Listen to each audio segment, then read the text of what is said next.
You are about to witness my finest hour. Garfield, you are a genius. Ah, customers. Oh, Brad, this is perfect. I love it. Just think, Mona, a little paint and some wallpaper and we can move right in. A little what? It's a long story. Ladies and gentlemen, Garfield and Friends. Friends are there. To help you get started, to give you a push on your way. Friends are there. To turn you around, get your feet on the ground for a brand new day. They'll pick you up when you're down. Help you swallow your pride when something inside's got to break on through to the other side. Friends are someone you can open up to. When you feel like you're ready to flip. When you've got the world on your shoulders. Friends are there to give you a tip. Friends are there when you need them. They're even there when you want. For a walk in the park, for a shot in the dark. Friends are there. I don't care. But friends will care for you.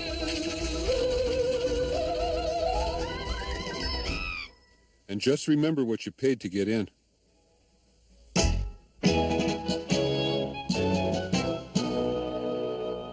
Connecting flight 235 from Chicago to New York is in the final boarding stages. This is the last call for passengers. That means you in the ugly coat. I'm hurrying.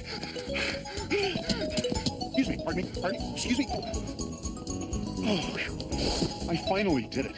I'm taking a vacation without Garfield.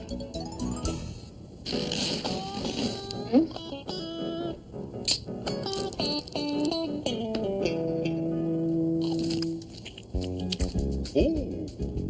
Hello. I guess we'll be seatmates for a while. I'm Rosalind. I'm John Arbuckle. I'm heading for New York. I'm going to spend the weekend in the Big Apple. The Big Apple. Good idea.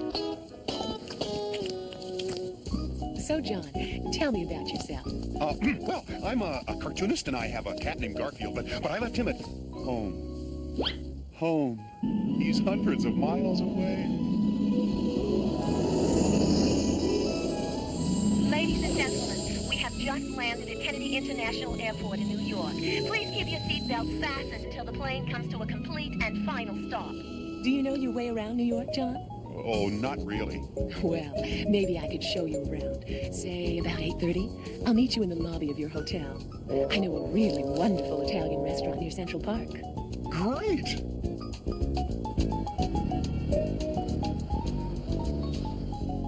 Look at all those lights. Ooh, it's 7:45 already. I'd better get dressed. Quick shower and a shave and... Garfield? How did you get here? Knowing you, it was probably economy coach. Hey, there's nothing but canned lasagna in this bag. Where's my shaving kit, my socks, my underwear? Well, I had to have room for the electric can opener, didn't I? What's your underwear compared to the possibility of me starving to death? Now listen carefully.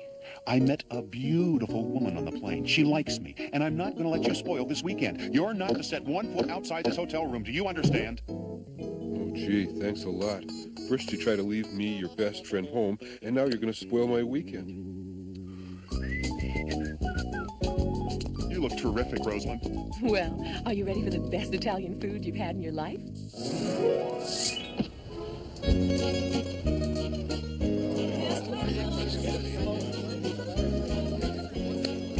This is the ultimate insult.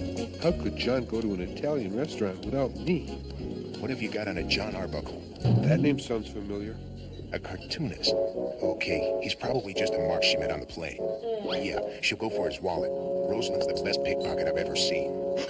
Pickpocket? That woman is a pickpocket? Figures. What would a woman like her want with a guy like him? I have to make sure John isn't alone with her. I was going to do that anyway. I ordered linguine calamari. What is it? It tastes like spaghetti with squid all over it. Garfield! You leave my friend John alone. If anyone's going to clean him out of everything he owns, it's going to be me. Let's get out of here, Rosalind. Wait, you can't leave without me.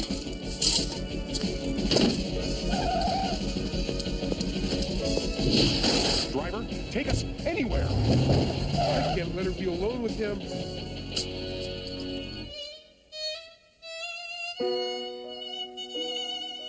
Sorry about what happened at the restaurant. Oh, that's okay. As long as I'm with you, Johnny. Rosalind, I gotta hand it to you. Oh, don't bother. I'll help myself. You know so many great places to go. I really admire your... Oh, Garfield!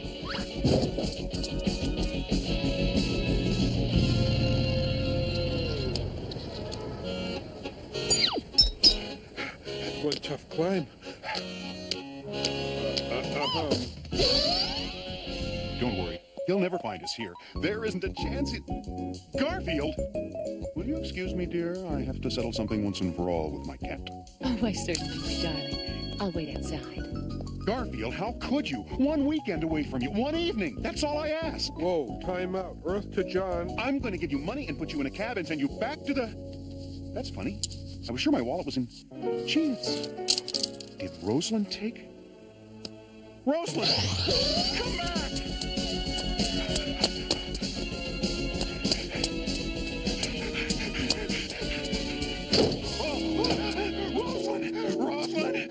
She took Your wallet? my wallet. I know. I know, too. I'm Feldman, Federal Bureau of Pickpocket Prevention. I've been after her for months. Here's your wallet back. Thanks for a lovely evening. Bye, Rosalind. Bye, John. Garfield, I'm sorry. You're my best friend. True. I shouldn't have tried going off without you. How can I make it up to you? Well, I have an idea. You know, it would have been cheaper just to let her take the wallet. Hey, I'm an expensive date.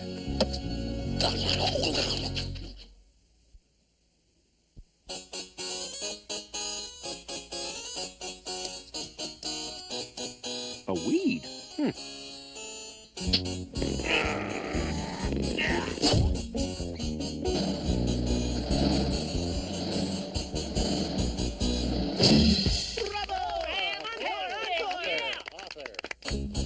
Ta-da.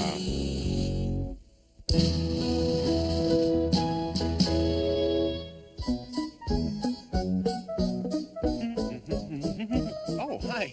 Nice to have you here again. But you should have been here last week. Sheldon had quite an adventure. Well, it's a long story. I guess it all started with this mother turtle out by the lake. Well, she laid an egg, and, well, as you know, turtles bury their eggs in the sand to hatch them. Now, you be a good little egg and hatch while your mommy is bowling. It's the only way to have a kid. Everything would have been fine, except that this egg, well, it had other ideas. I don't want to be buried underground. And I don't want to be a turtle either. Let's see what else there is. What a cute baby. I hope Come back, my baby. Oh no, I am not going back to be a turtle. It's just too slow. Now, while that was going on, not far off, Booker and Sheldon were on a worm hunt. Wait till you see the worm trap I set up, Sheldon. You've been doing this for months, Booker. How many have you caught? Well, let's see. 9 turns 2, 1 6, 7 hours. None. I thought so. Well, I have a feeling today won't spoil your perfect record. See you later. I'll get a worm. Huh. So there Sheldon was, wandering through the woods. He's never gonna catch me. There you are, my baby. I'm not your baby. Now, don't say that. You'll always be my baby. Now, be a good little turtle. I am not a turtle. Look at this. Not even born, and already he's lying to his mother. This is the greatest worm trap ever built. All I have to do is bait this into the rope to catch him. Say, I wonder what worms eat. You catch fish with worms. Maybe you catch worms with fish. Oh, thanks. Let's see. Here's a recipe for pizza. I didn't know worms ate pizza.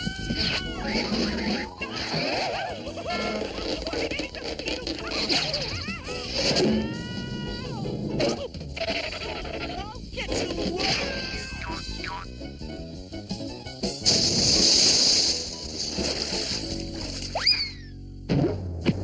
Sheldon, let's go back to the farm.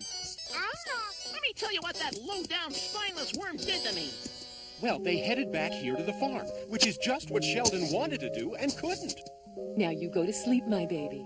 I am not your baby. I'm a chick. Oh, hush. I'll sing you a lullaby. Puffy pillows made of cotton candy, fluffy willows swaying in the breeze. Sleep, little baby, grow big and strong. Never have the sniffles, never have to sleep. Come on and rock.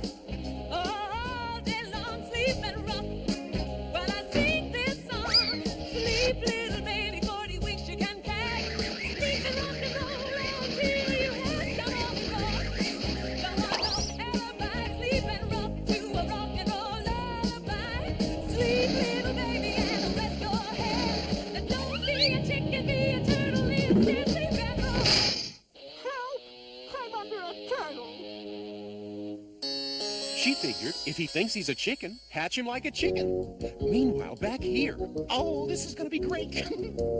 Roy had a new trick, industrial strength sneeze powder.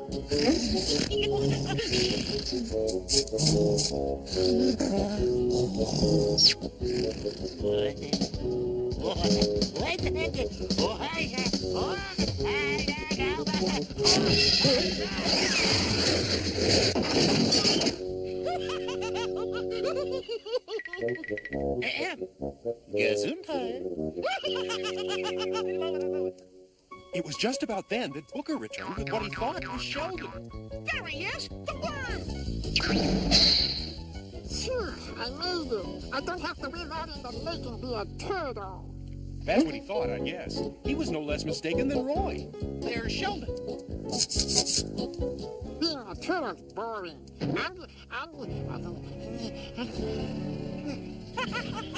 love it.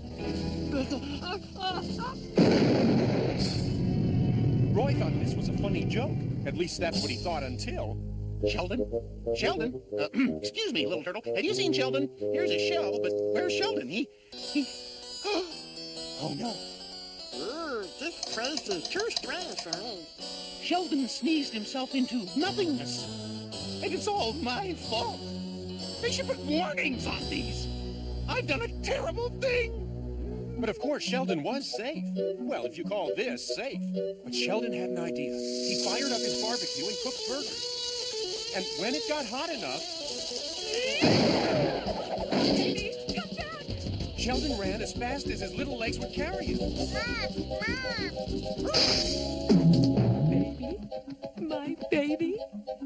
There you are. You hatched.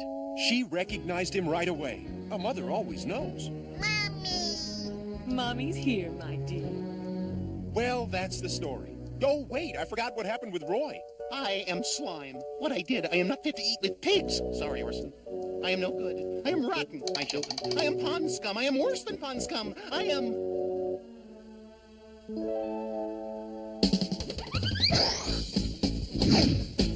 Hi, Roy. What's going on? Oh, Sheldon, you're alive. Not yet born, but alive. Oh, I'm so glad to see you, and I promise I will never play another joke on anyone ever as long as I live. Until next week's show. And that's the end of the story. I'm happy to say that everything is back to normal around here. Gesundheit!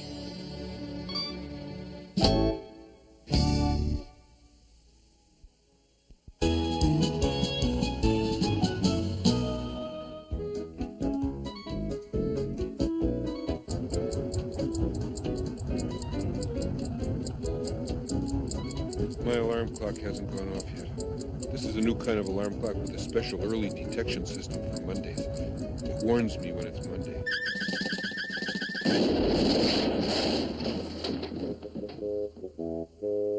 Ugh, yeah, it's Monday, all right.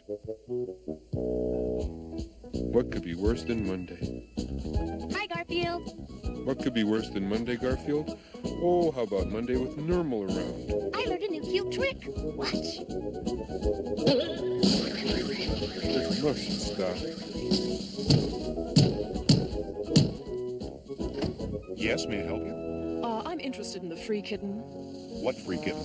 This sign was in your front lawn. Free kitten to anyone, no questions asked. Might even pay you $20 to take it. Garfield! Sorry, this offer void were prohibited. You can't give Normal away. I know, I've tried. And paying someone $20 to take Normal. You're right. Make it 50 and I'll throw in Odie. I should have let her have you. Either you be nice to Normal or I'm never going to feed you again. I said, either you be nice to Normal or I'm never going to feed you again. I'm thinking. Oh, John. Oh, Marsha. Oh, John. Oh, Marsha. Oh, Marsha. I want to watch cartoons, Garfield, but all that's on are soap operas. Tell me a story. Okay, come sit down. Once upon a time, there was a kitty who was so obnoxiously cute that the handsome prince mailed him to Abu Dhabi and... Garfield. All right. I'll tell you the story of Hansel and Gretel. Once upon a time, there were these two kids who lived in a little cabin. Hansel and Gretel were always very hungry, always eating like pigs. Like you, Garfield? I'll ignore that. Their father was a woodcutter, and there wasn't much wood around to cut. One day he said to them, "Kids, we're all out of food."